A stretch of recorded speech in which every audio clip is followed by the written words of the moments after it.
Hello students, it's Dr. Yu. In this last bit of lecture, I want to talk about avoiding groupthink. You've already learned the basics of problem solving and 4 different brainstorming techniques that you can use in your meetings. Now I want to make sure that we avoid a key pitfall that can occur in brainstorming, which is groupthink. So let's go. First, what is groupthink? Groupthink is the illusion of consensus or of effective deliberation. Groupthink is essentially one of those things where when it happens, it leads to groups making really bad decisions. So if you ever thought of historical situations, some say the Bay of Pigs with JFK was a clear example of groupthink where they just didn't think through the consequences as a group regarding the decision to send troops to Cuba and all those things. There's all kinds of situations where a group can still make a bad decision, and when they look back, somebody will say, well, I just didn't want to say anything because I didn't want to rock the boat, and so forth. So we really have to understand groupthink to avoid that when we're trying to solve problems. So what are some causes of groupthink then? Well, there's a lot of causes. Number 1 might just be lack of member interest. People aren't really driven to pay attention to what's going on in the meeting, or they just don't care about the outcome, or they don't think the outcome affects them or the solution applies to them. So they're just not going to care. So they're just going yeah, okay, that's good because I just want to get out of this meeting. I want to go home. Okay, yeah. So that can totally cause groupthink to occur. So somebody has this really bad idea, but nobody says anything because everyone just wants to go home because they don't care. Yeah, that's bad. There's also fatigue. If you've been having some really intense brainstorming, but you're not having breaks, or people are just mentally fatigued because they just are tired of all the thinking. People, when they're tired, tend to make impulsive decisions. So they always say your self-control is the worst at night because when you're tired, that's like one of the parts of the brains that shut down. So that's why you eat. Maybe you have those unhealthy midnight snacks or whatnot because you're tired, or you watch TV for longer than you should and you stay up later than you should. Yeah, fatigue. Fatigue does that. So fatigue might cause you to, or your whole group, to be more likely to be impulsive, which you don't want. Another cause of groupthink, the leader who's too highly revered. And we're not talking just cult leaders here. It can totally be you have a manager who's just really charismatic, and this manager just knows how to talk to people and is very persuasive, and everybody just think this manager is smart. So yeah, that's a good idea because that person's smart, or we really like him. He wouldn't do us wrong, he wouldn't steer us in the wrong direction. So nobody says anything because there's too much love for the leader. Or you have a charismatic team member. So this would be somebody who is not only just loved, but just really persuasive. So kind of the same problem. Somebody talks really well, they talk very pretty, and they just know what to say to get you excited about something, really good emotional intelligence, and yeah. Nobody wants to stand up to the charismatic guy or girl. There's also the sense of arrogance or false sense of invincibility. This can happen in sports teams. If a sports team sort of gets into this groupthink that we're the best team in the league and we're going to beat this 1-7 football team, and then nobody practices and everybody's just like, whatever, we're going to win, doesn't matter. And then that's the recipe for an upset, right? Because they had a false sense of invincibility and they just wrote off this 1-7 team, and then they get their butts kicked, and then they're all like at the press conference, they're like, oh, I guess we got to practice and we're not as good as we think we are, and all this stuff. Okay, that's a very humbling experience. But that can happen not just in sports, but that can happen in the boardroom too. People think, oh, we can't make bad decisions. We're all smart here. So yeah, let's just do this. And then nobody questions it. Bad. Or just lack of expectation of success.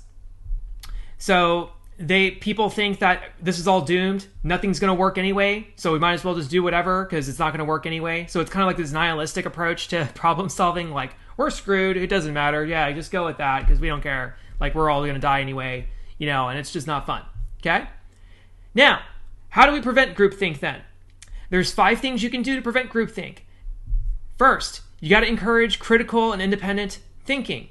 Now, in the brainstorming techniques that I taught you, there's an evaluation period where this can occur. You can allow people to take a step back and say, okay, what are the pros of this idea? You should always give each idea a fair trial. So always start with the pros and then go with the cons, because this idea might be really, really liked, but then nobody's checked it back against the cons, and that's bad. The nominal group technique also helps with this because then you don't have to worry about personalities being tied to ideas, which is the second thing to groupthink, or second prerequisite to preventing groupthink. You have to examine all ideas regardless of the person proposing. So you have to separate people from ideas. The nominal group technique does that very well. But in the non-judgment zone, you can say, don't judge people, but let's examine these ideas. Or after the non-judgment zone, you can say, okay, now we're going to evaluate each idea. Nobody take your ideas personally. These are all group ideas. These were all great in their own regard, but now we have to look at the pros and cons for each. One other thing you can do is you can invite an outsider, not just to propose ideas, which as Americans, we seem to overestimate the value of an outsider. We're like, we need an outsider in Washington because they are outside stuff, the circle. Okay, but then there's limitations to having outsiders because outsiders don't know anything like about the thing, they don't have subject matter expertise, and then we're asked to make decisions on subject matters that they don't know anything, that kind of stuff. But having an outsider can be helpful. I'm not saying you shouldn't ever have one. But really what you should use an outsider for is not to just or even propose ideas, but have the outsider just be an evaluator of your process.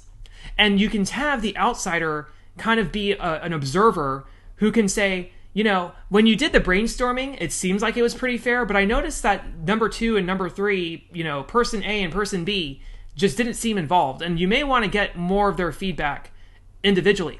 That's what an outsider can really do. And then they can kind of observe whether you're truly brainstorming or not, or whether you've really skipped over something. Or if, when you're evaluating ideas, nobody brought up cost. So maybe that's what that outsider can really help check back against. So that's really the value of an outsider, I think. It's not necessarily for proposing ideas, although they could have something, but it's more for checking back against groupthink. And then create moments to play devil's advocate. So you got to have that evaluation period. And in the nominal group technique, it might be after your first round of ratings and rankings. You can say, okay, why did people rank this so high? Did you think about this and that? And then let's do some pros and cons for what people ranked. And then number 2, let's have people rank and discuss this. Okay, let's rank one more time. Now that we've gone through the pros and cons of each idea, let's do another ranking and see if our minds have changed. Okay, no minds have changed. Okay, I guess we've done the right thing.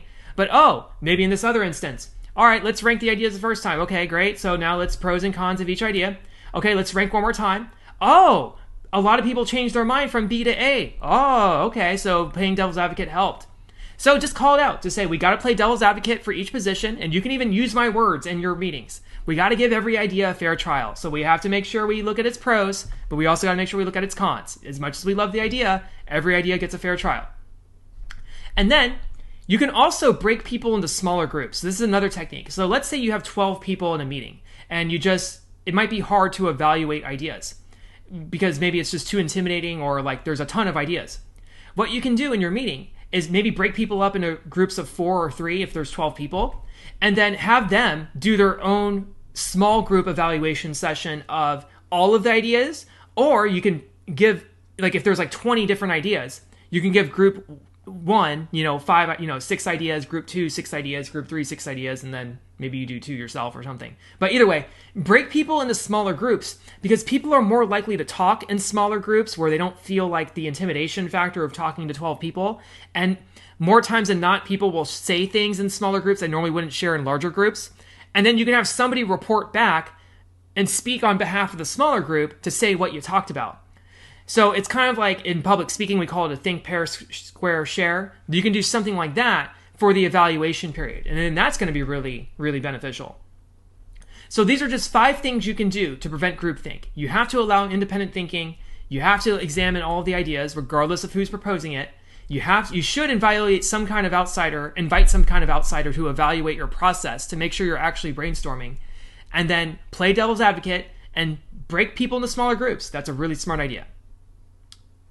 In conclusion then, you got to define the problem properly. If there's anything with brainstorming, is you have to make sure you're solving the right problem and you're solving the true level of the problem, the causes of the problem and all of that. And you also have criteria for a good solution. It's easy to come up with a solution, but a workable solution is something else. The key theme to brainstorming is creating a non-evaluative space, a non-judgment zone where ideas can be just thrown out there and nobody has to worry about being proven wrong or being shot down. when you can create that space and people can say whatever they think is on their mind, it's easy for people to spark other people's imaginations. And even an idea that sounds really crazy at first can actually be made to become really useful and workable once people piggyback on the idea. But you have to create that space. And then lastly, you got to weigh the pros and cons of every idea. Do never, even when somebody proposes an idea and it just sounds so beautiful, you might have to call a break and say, okay, let's take a step back and let's really think about this idea. I know we all love it and it sounds amazing, but let's really make sure that we're not just playing on emotion, that we've really thought this through and have really looked at the pros and cons of this. Because it might get, yeah, I love it, and then the next day it's all chaos because you didn't think through some things. Okay, so that's a bit on brainstorming, problem solving, and checking about groupthink. Implement these into your meetings, your problem solving and your innovation meetings, and you're going to come up with some beautiful ideas. So go share your beautiful ideas with the world and run good meetings.